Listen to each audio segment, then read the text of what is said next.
जनवरी 2026 से बढ़ने वाला डीए और डीआर फाइनल हो चुका है, यानी कंफर्म हो चुका है। नवंबर 2025 के आंकड़े जैसे ही आए, केवल 0.5 की एआईसीपीआई की बढ़ोतरी के बाद 2% डीए डीआर बढ़ेगा। जहां पे 3% का अनुमान लगाया जा रहा था, वो अनुमान अब खारिज हो चुका है और एक बार फिर 2% की बढ़ोतरी जनवरी 2026 से होगी। और यही बढ़ोतरी यदि ज़्यादा होती तो हमारा फिटमेंट फैक्टर ज़्यादा होता, लेकिन 2% की बढ़ोतरी ने फिटमेंट फैक्टर को 1.60 के ऊपर रोक दिया है। देखिए, जुलाई 2025 से जो हम मौजूदा डीएडीआर ले रहे हैं वो है 58% और जनवरी 26 से बढ़ेगा 2%। तो कुल मिलाकर जनवरी 26 से डीएडीआर हो जाएगा 60%। क्योंकि ये जुलाई 25 से दिसंबर 25 के एआईसीपीआई के आंकड़ों के ऊपर निर्भर है, तो ये 60% डीएडीआर मर्ज हो जाएगा 8वें वेतन आयोग की बेसिक पे और पेंशन में। तो कुल मिला के इसके अनुसार एक में हम जो एक है उसको पे और पेंशन प्लस जो 60 है इसको 60 का परसेंट निकल जाए 0.60, ये यूनिट बनती है फिटमेंट फैक्टर की 60% डीए डीआर की। तो 1.60 ये फिटमेंट फैक्टर निकल के आता है जो 7वें वेतन आयोग की पे पेंशन प्लस जो मौजूदा डीए डीआर है उनको जोड़ने के बाद। अब इसके ऊपर सरकार यदि 20% बढ़ाती है तो फिटमेंट फैक्टर होगा 1.92। यदि 34% बढ़ाती है, जैसा कि कुछ न्यूज़पेपर्स ने छापा था, तो फिटमेंट फैक्टर होगा 2.14। और 20% और 34% के बीच में कोई फिटमेंट फैक्टर या बढ़ोतरी सरकार द्वारा की जाती है तो 1.92 और 2.14 के बीच में फिटमेंट फैक्टर ही रहेगा, जो कि संभावित 2.08 भी कहा जा रहा है। तो अब मैं आगे इस वीडियो में 1.92 और 2.14 दोनों ही फिटमेंट फैक्टर के अनुसार आपकी जनवरी 26 से दिसंबर 27 यानी 2 साल की पेंशन का एरियर कितना बनेगा वो हर एक रैंक वाइज और क्वालिफाइंग सर्विस के अनुसार टेबल में कैलकुलेट करके समझाऊंगा। उससे पहले जो एआईसीपीआई के आंकड़े नवंबर 25 के जारी हुए हैं उसको लेकर जो अपडेट आई है उसको समझना बहुत ही जरूरी है। जनवरी 2026 से डीएडीआर की पुष्टि हो चुकी है 60% और 8वें वेतन आयोग का फिटमेंट फैक्टर पर इसका प्रभाव पड़ेगा। ये नवंबर 2025 के एआईसीपीआई के आंकड़े जारी हुए हैं। अब जनवरी 2026 से लागू होने वाले डीएडीआर की पुष्टि 60% की दर से कर दी गई है और इसका 8वें वेतन आयोग के फिटमेंट फैक्टर पर प्रभाव पड़ेगा। लेबर ब्यूरो द्वारा 31 दिसंबर 2025 को जो नवंबर 25 के एआईसीपीआई के आंकड़े जारी हुए हैं वो इस प्रकार है। केंद्र सरकार के कर्मचारियों और पेंशन भोगियों के लिए महंगाई भत्ता और महंगाई राहत की अगली किस्त का इंतजार अब खत्म होने वाला है। नवंबर 2025 के एआईसीपीआई के आंकड़े जारी होने के बाद जनवरी 2026 के रिवाइज्ड जो डीएडीआर है उसकी गणना निर्णायक चरण स्तर पर पहुंच चुकी है। लेबर ब्यूरो के नवीनतम आंकड़ों से जो एआईसीपीआई के आंकड़े हैं, कंज्यूमर प्राइस इंडेक्स है, वो 0.5 अंकों की बढ़ोतरी के साथ 148.2 पे पहुंच गया है और ये बढ़ोतरी 1 जनवरी 2026 से कुल महंगाई भत्ते और महंगाई राहत को 60% तक पहुंचाने के मार्ग को मजबूत करती है। जो 61% तक हम उम्मीद लगाए बैठे थे उस उम्मीद के ऊपर अब फुल स्टॉप लग चुका है। यहाँ पे हम देखें जुलाई 25 से आंकड़े, तो जुलाई 25 में 1.5 अच्छा परिवर्तन हुआ था, जिससे जो हमारा डीएडीआर है 58.53 पहुंचा था। अगस्त में 0.6 जिससे 58.94, फिर सितंबर में बहुत कम बढ़ोतरी हुई 0.2 जिससे 59.29 पहुंचा और अक्टूबर में 0.4 जिससे 59.58 हुआ और नवंबर में 0.5 जिससे 59.93 हुआ और दिसंबर में यदि 0.5 माने तो ये केवल 60 को क्रॉस करेगा, 61 को क्रॉस नहीं करेगा। इसलिए केवल 60% की बढ़ोतरी ही होगी, क्योंकि यहाँ पे जो नियरेस्ट राउंड ऑफ है उसी फैक्टर को लिया जाता है डीएडीआर बढ़ोतरी के लिए। यदि 61 क्रॉस हो जाता है दिसंबर 25 के AICPN के आंकड़े आने के बाद, जो कि 31 जनवरी 26 को आएंगे, तो यहाँ पे 61% DADR जनवरी 26 से हो सकता था, लेकिन अब संभावनाएं पूरी तरीके से खत्म हो चुकी है। अब यहाँ पे 3 अलग अलग एग्जाम्पल दिए हुए हैं, जिसमें जैसे कि सूचकांक 14.2 पर स्थिर रहता है, जो कि अभी है। नवंबर 25 के जो सूचकांक आए हैं 148.2, यदि यही सेम दिसंबर में रहते हैं तो हमारा DA पहुंचेगा 60.34%, यानी 61 को क्रॉस नहीं किया, और राउंड डाउन करने पर ये 60% आता है। दूसरा यहाँ पे देखें, यदि ये सूचकांक इसमें बढ़ोतरी होके 150.2 हो जाते हैं तो हमारा जनवरी 26 से DA पहुंचेगा 60.53, यानी यहाँ पे फिर भी 61 को क्रॉस नहीं किया, और ये भी राउंड डाउन होगा, जिससे 60% DADR ही होगा। और इससे यदि सूचकांक गिर भी जाता है तो मामूली गिरावट के बाद भी जो औसत DA है वो 60% ही रहेगा, इसलिए 61% अब DADR नहीं होगा। अब हम आगे यदि बात करेंगे हमारे एरियर पर, 8वें वेतन आयोग के फिटमेंट फैक्टर पर, तो हम 60% DADR के अकॉर्डिंग ही करेंगे। तो देखिए, ये है मास्टर कैलकुलेशन शीट। पहले मैं आपको एक सिपाही जिसकी OROP 3 में पेंशन 22,125 है, 15 से 17 साल की, उनकी पूरी कैलकुलेशन करके बताऊंगा।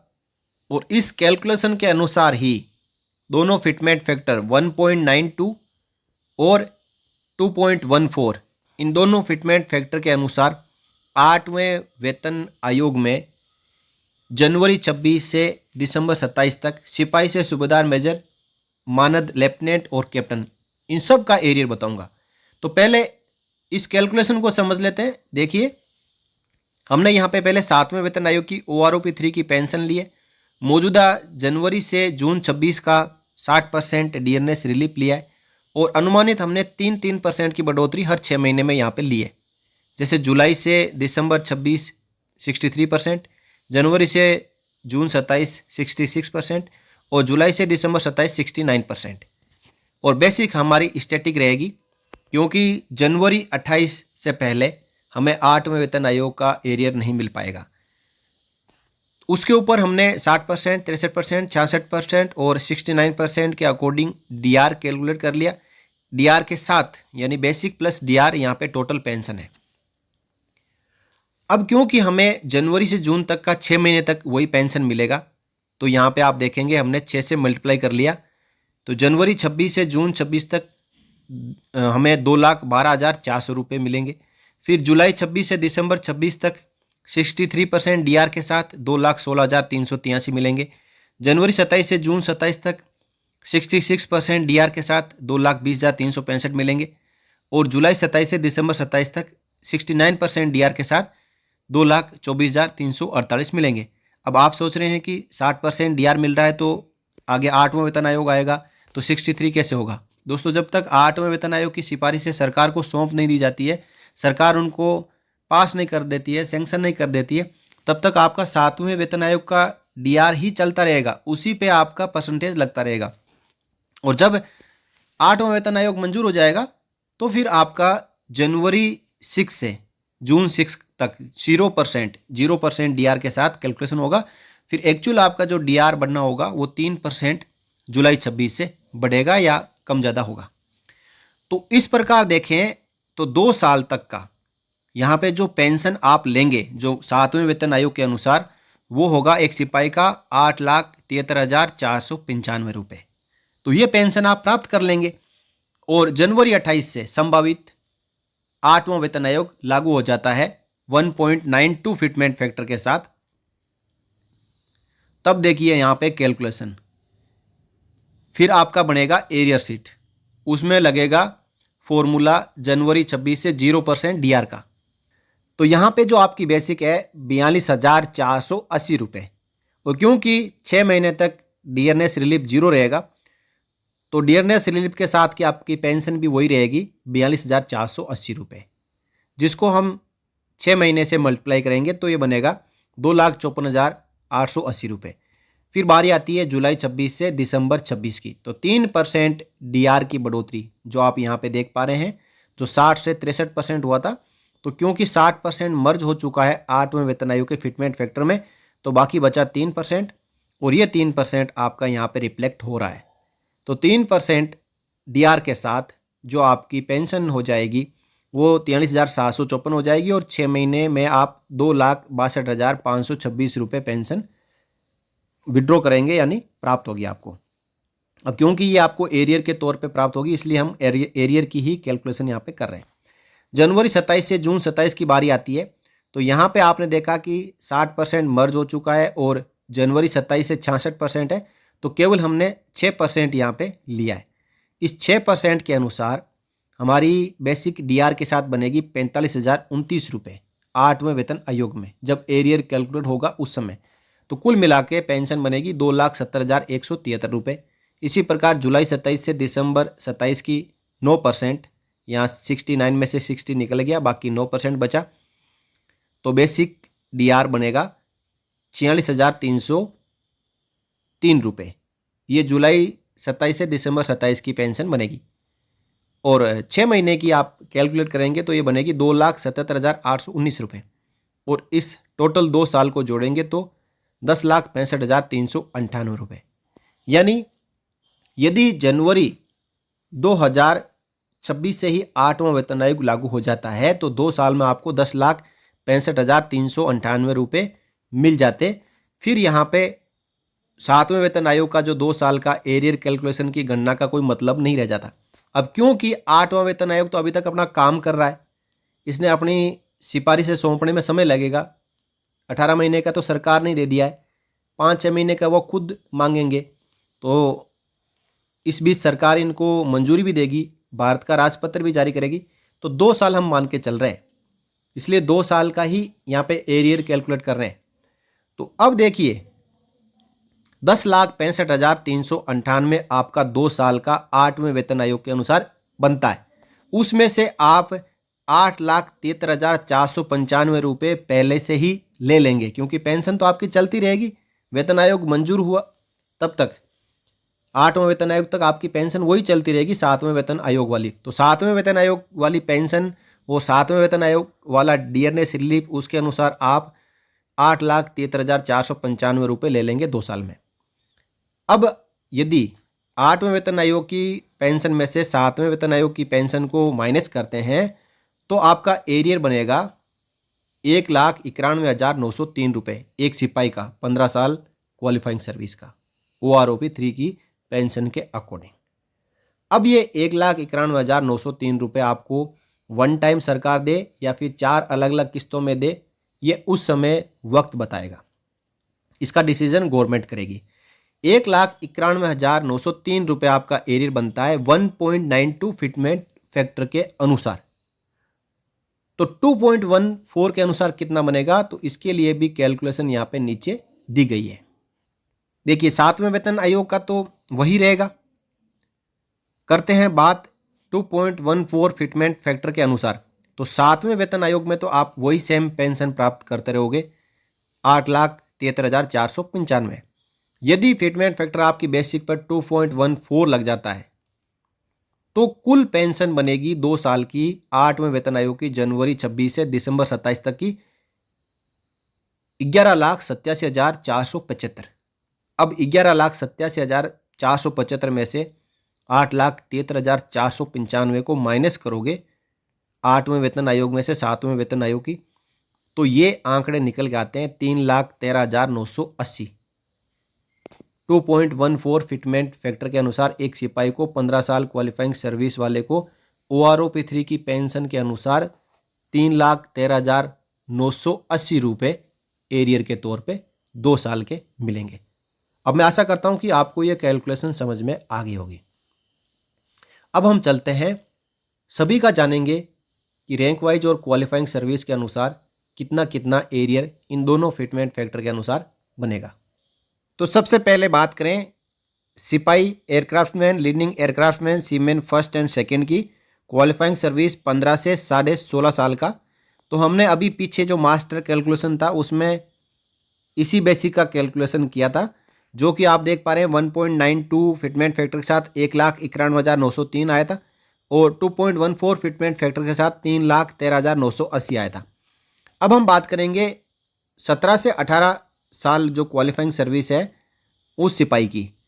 तो OROP 3 में जो पेंशन है वो 22,263 है। 60% DR के साथ ये 35,621 बन जाती है। अब क्योंकि जो फिटमेंट फैक्टर है 1.92 केवल बेसिक पेंशन पे ही लगता है, तो 22,263 को 1.92 से जब मल्टीप्लाई करके फिटमेंट फैक्टर से और जनवरी 26 से दिसंबर 27 का एरियर निकालते हैं तो ये एरियर बनता है 1,93,100 रुपये। और यही फिटमेंट फैक्टर यदि 2.14 लग जाता है तो 2 साल का एरियर बनता है 3,15,939 रुपये। इसी प्रकार सिपाही का 18.5 से 19.5 साल क्वालिफाइंग सर्विस में 1.92 फिटमेंट फैक्टर से एरियर बनेगा 2,01,444 रुपये और 2.14 फिटमेंट फैक्टर से बनेगा 3,29,591 रुपये। अब कोई 20 साल से लेकर 28 साल की क्वालिफाइंग सर्विस के बीच में है तो वो अपना एरियर देख सकते हैं। आगे हम बात करेंगे Naik, lance Daffadar, corporal, leading seaman की। सबसे पहले बात करेंगे 15 साल क्वालिफाइंग सर्विस की। तो यहाँ पे कैलकुलेशन सेम है, जो हमने मास्टर कैलकुलेशन जाना उसी के जरिए यहाँ पे कैलकुलेशन की गई है। तो एरियर बनेगा 1.92 फिटमेंट फैक्टर के अनुसार 1,92,250 और 2.14 फिटमेंट फैक्टर के अनुसार 3,14,548। इसी प्रकार आप 15.5 का देख सकते हैं, 16 साल क्वालिफाइंग सर्विस का देख सकते हैं, 16.5 साल क्वालिफाइंग सर्विस वालों का देख सकते हैं। फिर यहाँ पे 17, 17.5, 18 आप देख पा रहे हैं कि 1,92,250 से लेके और यहाँ पे 2,39,261 ये 1.92 फिटमेंट फैक्टर के अनुसार नाइक का एरियर बन रहा है और 3,14,548 से लेके 3,91,464 तक ये 2.14 फिटमेंट फैक्टर के अनुसार बन रहा है। इसका आप स्क्रीनशॉट ले सकते हैं और सभी नाइक रैंक के जो पेंशनर्स हैं वो अपना क्वालिफाइंग सर्विस के अनुसार दोनों फिटमेंट फैक्टर के अनुसार एरियर देख सकते हैं। बात करेंगे हवलदार, दफादार, सार्जेंट, पेटी अफसर, मैकेनिशियन 4 और आर्टिफिशियर 4 की। तो 15 साल क्वालिफाइंग सर्विस वालों का 1.92 फिटमेंट फैक्टर से 2,03,058 रुपये एरियर बन रहा है और 2.14 के अनुसार 3,32,230 रुपये। इसी प्रकार आगे आप अपनी क्वालिफाइंग सर्विस के अनुसार दोनों एरियर यहाँ से नोट कर सकते हैं, स्क्रीनशॉट ले सकते हैं। और फाइनली 21 से 28 साल वालों का 1.92 से 2,42,297 रुपये और 2.14 से 3,96,431 रुपये एरियर बन रहा है। बात करेंगे अगली रैंक की, जो कि है नायब सूबेदार, नायब रिसलदार, जमादार, JWO, CPO, मैकेनिशियन फर्स्ट से 3, आर्टिफिशियर फर्स्ट से 3 और चीफ आर्टिफिशियर और चीफ मैकेनिशियन फर्स्ट एंड सेकंड। ये सभी मैंने रैंक आर्मी, एयरफोर्स, नेवी की यहाँ पे शामिल की गई है। तो 15 साल क्वालिफाइंग सर्विस में 1.92 फिटमेंट फैक्टर से 2,09,918 एरियर और 2.14 से 3,43,455 और यहाँ पे 26 से 28 साल क्वालिफाइंग सर्विस वालों का आप देख सकते हैं 2,74,736 रुपये 1.92 से और 4,49,506 रुपये 2.14 फिटमेंट फैक्टर से। बाकी बीच में जिनकी भी क्वालिफाइंग सर्विस है वो यहाँ पे अपने आंकड़े को नोट कर सकते हैं। देखिए हर एक आंकड़े को बोलने से वीडियो काफ़ी लंबा हो जाता है। डेटा आपको सामने दिखाई दे रहे हैं, अपने अपने डेटा यहाँ पे आप देख सकते हैं कि आप किस क्वालिफाइंग सर्विस ब्रैकेट में आ रहे हैं, वहाँ पे दोनों आपके एरियर यहाँ पे दिए गए हैं। आगे चलते हैं, सूबेदार रैंक की बात करते हैं। तो सूबेदार रैंक की आप देख पा रहे हैं कि हमने यहाँ पे 22.5 से 25.5 साल क्वालिफाइंग सर्विस का लिया है। तो जो 1.92 से 2,77,555 रुपये एरियर बन रहा है और 2.14 से 4,54,118 रुपये। 29.5 से 30 साल क्वालिफाइंग सर्विस वाले सूबेदार की 3,12,033 रुपये 1.92 फिटमेंट फैक्टर से और 5,10,528 2.14 फिटमेंट फैक्टर से। सूबेदार मेजर और उनके इक्विवेलेंट रैंक का भी देख लेते हैं। 26 साल से हमने लिया है 1.92 से 2,04,928 रुपये और 2.14 से 4,66,181 रुपये। और इसी प्रकार बात कर लेते हैं सूबेदार मेजर 33 एंड अबोव, तो इनका 3,69,929 रुपये और 2.14 फिटमेंट फैक्टर से 6,05,255 रुपये। यहाँ पे सूबेदार मेजर रैंक को काफ़ी ज़्यादा एरियर में फ़ायदा हो रहा है। ऑनरेरी लेफ्टिनेंट की बात करें 26 साल क्वालिफाइंग सर्विस में, तो 1.92 फिटमेंट फैक्टर से 3,44,342 रुपये और 2.14 फिटमेंट फैक्टर से 5,63,391 रुपये का एरियर मिल सकता है। आगे आप 26.5 से 28, 28.5 से 30, 30.5, 31 से 32 इन क्वालिफाइंग सर्विस का भी देख सकते हैं। हम बात करेंगे फाइनली 32.5 और 33 या उससे ऊपर ऑनरेरी लेफ्टिनेंट की क्वालिफाइंग सर्विस है, तो उनका 1.92 से 4,01,588 रुपये एरियर बनेगा और 2.14 फिटमेंट फैक्टर से 6,57,053 रुपये एरियर बनेगा। फाइनली हमारी रैंक आ जाती है जो अदर रैंक्स में, वो है ऑनरेरी कैप्टन, तो उनका 26 साल क्वालिफाइंग सर्विस में 1.92 से 3,60,369 रुपये और 2.14 फिटमेंट फैक्टर से 5,90,595 रुपये।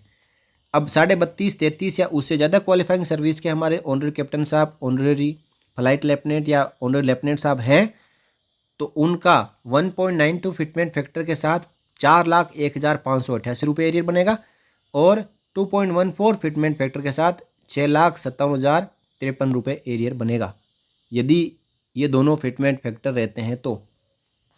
अब इसके बीच में कोई फिटमेंट फैक्टर रहता है तो आपका एरियर इन आंकड़ों के बीच में बनेगा, यानी जो यहाँ पे 1.92 फिटमेंट फैक्टर दिया हुआ है दोस्तों, उस फिटमेंट फैक्टर के अनुसार जो आपका एरियर कैलकुलेट होके आ रहा है उससे नीचे आपको एरियर नहीं मिलेगा। यदि आपका 8वां वेतन आयोग जनवरी 28 से मंजूर होता है तो, क्योंकि उससे पहले वेतन आयोग अपना काम करेगा, सिफारिशें देगा और जनवरी 28 में सरकार इसको मंजूरी देगी। लेकिन जो एरियर है पेंशन और सैलरी का, वो आपको जनवरी 26 से मिलेगा। तो यहाँ पे हमने जनवरी 26 से लेके दिसंबर 27 तक का एरियर, 24 महीनों का एरियर कैलकुलेट किया है और सबसे सटीक कैलकुलेशन है जो आप देख सकते हैं। मैंने आपको पहले मास्टर कैलकुलेशन शीट के अनुसार कैलकुलेशन बताया, उसके बाद उस कैलकुलेशन के अनुसार कितना एरियर बन रहा है वो मैंने आपको बताया है।